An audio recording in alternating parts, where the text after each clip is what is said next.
Hey there, thanks again for joining me as I talk about some of the things I learned from my pilgrimage. Um, there was one day I remember I thought, man, I'm in trouble now, real trouble. 26 days in, I had this kind of shooting pain up the front of my shin. I found out since that it's shin splints, the French call it tendonitis. Um, what I had been doing is going a little bit further every day. I still had a really heavy pack on my back, talking maybe 14 to 15 kilograms. And I got infected with a lot of that thing that particularly us guys are prone to, and it's competition, you know. I thought, oh, I'm gonna do 30-kilometer average days here. I'm gonna go further. I'm gonna go faster. And it's very tempting to do this when you're on the walk, to get that competitive, because you kind of you rock up with other guys and like, hey, how far did you go today? And the guy's like, oh, I went 30, and you're like, I went 32. It's pretty ridiculous. But in the end, there I was, 26 and 27 days into the whole thing. I had to just sit there. I was in agony. I was on painkillers. I was rubbing Voltarol into my shins just to try and get things going. Never felt pain like it before. So in the last video, I was talking about how the human body is strong and able to carry things and able to keep going. But the point about this one is you've got this obligation of stewardship to your body. Yes, it's strong, but you have to treat it well. You have to use your brain, make sure you're doing things consistently, and make sure you've got enough rest. I overloaded, I went too far, too fast, I had issues with my footwear that I didn't look after. All of these things were a very hard way to learn that you really need to look after yourself. Even if you're not feeling pain right now, just take it nice and easy. Be thankful for your body that you've got, and respect it. I've never really been a religious person, which is funny because there I was doing this pilgrimage, which is based in people, walking all this distance for the sake of their church, for the sake of their beliefs.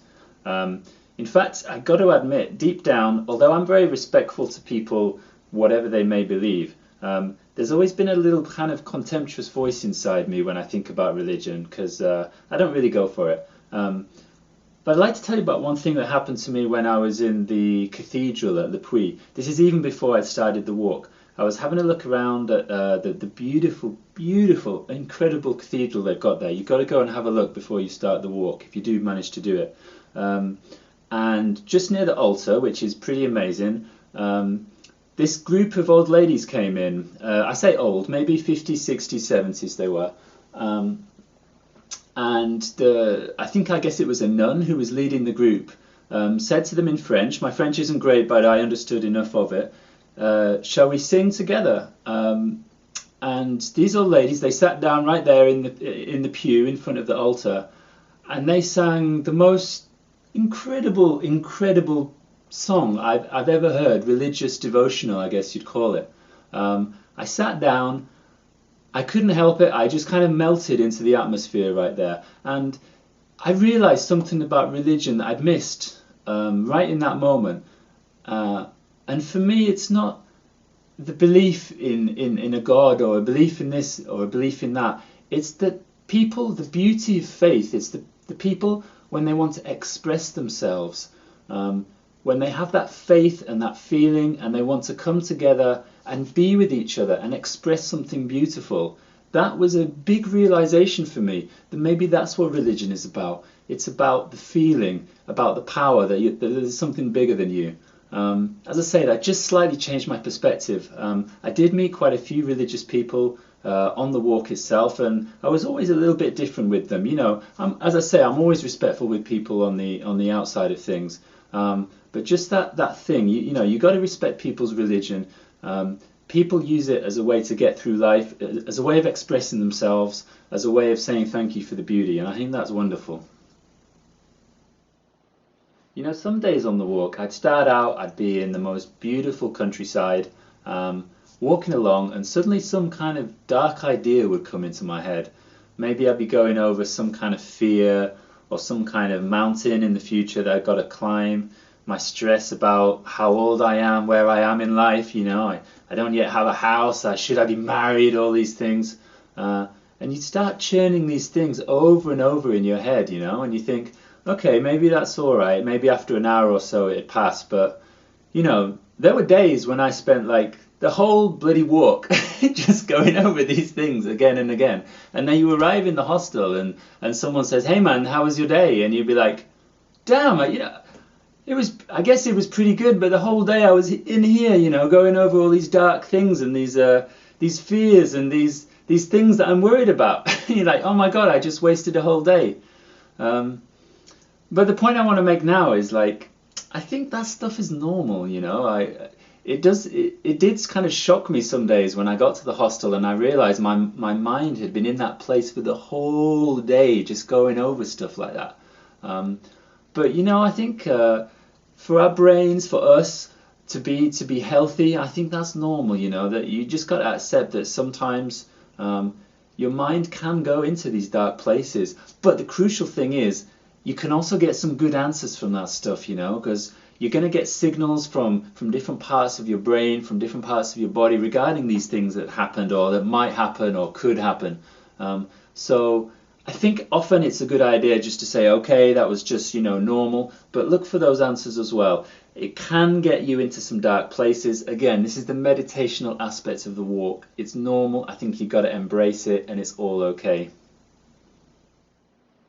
One of the most amazing things about my walk, thinking back about it, was the pattern of interactions.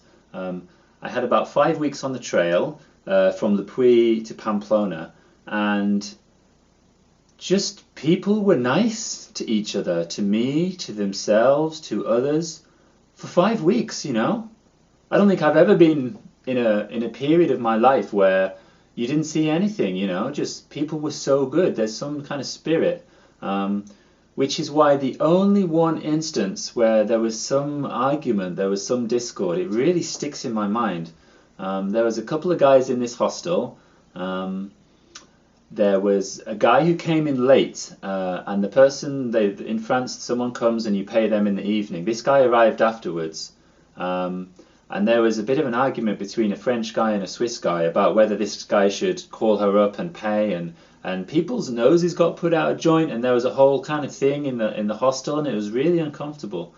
And I just think these guys, there was some kind of mistrust between them. There was something that sparked them off. And as I say, that was the only time, so it really sticks out in my mind that during this kind of project where everyone's working together and moving forwards towards this noble goal, that it kind of stuck out.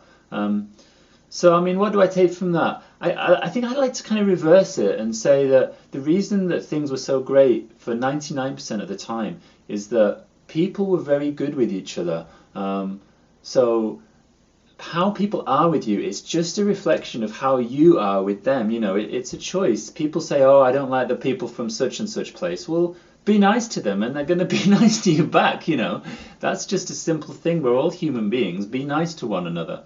I guess that's the main thing to take away, If you can reach out, put a smile on your face, say hello, you're only going to get good things back. You're not going to get anything bad back from people. Be nice. It's a reflection of how you are to others. You'll get that back from them. I'd like to tell you about a couple of guys I came across during the walk. Two guys, really, really nice guys. I guess they were in their 50s maybe, and they're from South Korea. Very little English, zero French. If you think you can't do it by not speaking French in France, these guys didn't have a word and they managed. But the interesting thing with these guys is they were going pretty fast, so they outpaced us eventually. But everybody knew who they were, You didn't have to be with them in order for people to be talking about them. They'd be like, the South Koreans, yeah, they're brilliant, In the evening, they would always drink about 2 or 3 bottles of wine, more than everybody else. They'd be singing the national anthem. They travelled with this little stamp so you could see where they were from the guest books, that they were a couple of days ahead of you.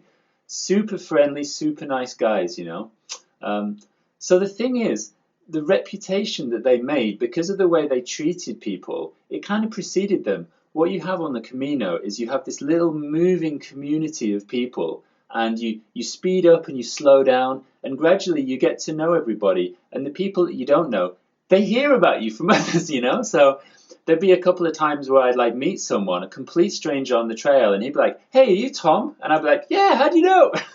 Because Michael or someone else had told them about me. So this way that you are with people, your reputation, it kind of precedes you, and I think that's just like a wonderful lesson in that. That even though you can't see someone in your life, you're having an effect on them from your interactions with others, the way you are, the message or the brand that you make. I know that sounds a little bit silly, a little bit businessy, but this does have to do with business as well.